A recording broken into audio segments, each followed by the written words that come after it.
Red sails in the sunset, way out on the sea.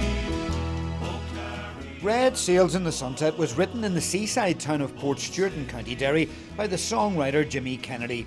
It was in many ways a song which defined the pre-war generation of the 1930s, and it was recorded by many of the biggest stars of the day, including Crosby, Sinatra and Louis Armstrong. It's no surprise then that Jimmy Kennedy remains the favourite son of this beautiful place. But his story starts not here by the sea, but in the rolling drumlins of County Tyrone. In 1904, Kennedy moved to the village of Coke, where he lived amongst a musical family in the local manse. Here too, people remain immensely proud of his great achievements. Jimmy had number one with South of the Border in 1937, 1938, when people like Irving Berlin were writing songs. Now, you can't get many better songwriters than Irving Berlin. And the fact that he was able to top the American hit parade in 1937 when the songwriters of the calibre of Irving Berlin, I think that says a lot. I think it speaks for itself. When the Second World War broke out, Kennedy, by then a famous songwriter, enlisted in the British Army, where his talents were soon put to good use in the Allied cause. When they discovered he was a songwriter, some of his mates challenged him to write a Tipperary. As you know, Tipperary is the iconic song of the First World War. Jimmy was stuck for a while, and he saw something in the paper that triggered off his imagination, and he wrote the Siegfried line. We're going to hang out the washing on the Siegfried line. Have you any dirty washing, mother dear?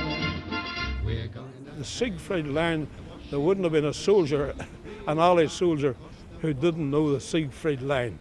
It was sung by everyone, and was even listened to on the continent secretly, because during the war years, if you're caught listening to the radio on the continent when it was under the Nazi rule, you were severely punished.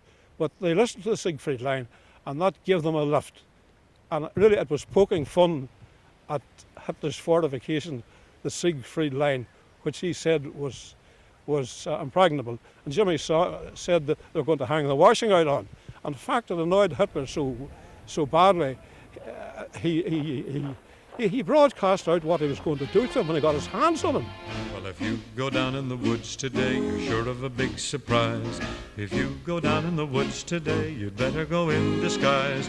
For every bear that... After the war, Jimmy Kennedy's career soared even higher, with hits like the Teddy Bear's Picnic, the Isle of Capri and the Hokey Cokey. However, in an RTE programme in 1977, the ever-modest songwriter played down his successes. I've never counted, but it must be somewhere about, between 1,800 and a couple of thousand. Lots of them have never seen the light of day. I've put them in a drawer and there they are. And I still think that my best songs have never seen the light of day.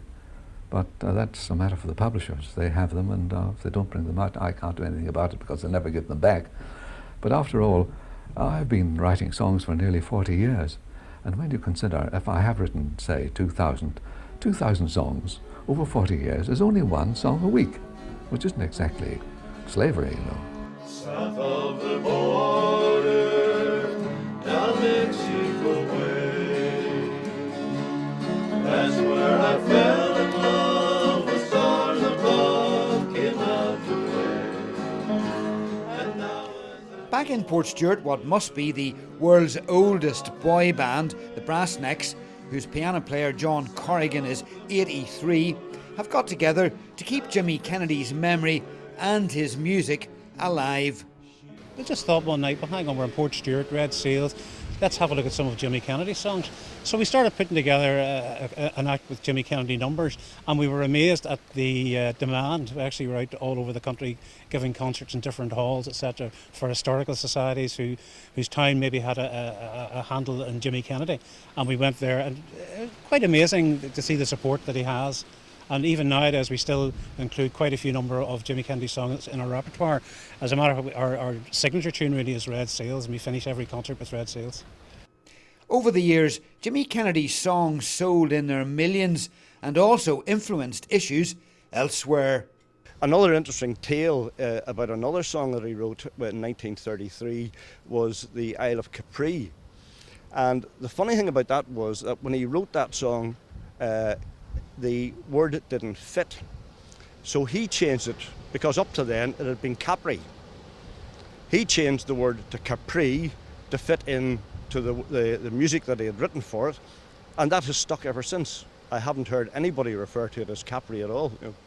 Which kind of only goes to prove the kind of influence he's had in and beyond music. Precisely, yeah, and if you take it through the 30s and through the war years, people relied an awful lot on the music that they were hearing, because that was the only form of entertainment there was at that time.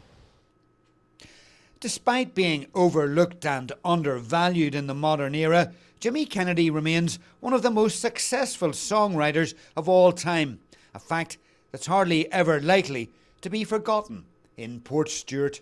He's envied by a lot of songwriters because he had written so many, but everybody, I think, has at least one song in their repertoire.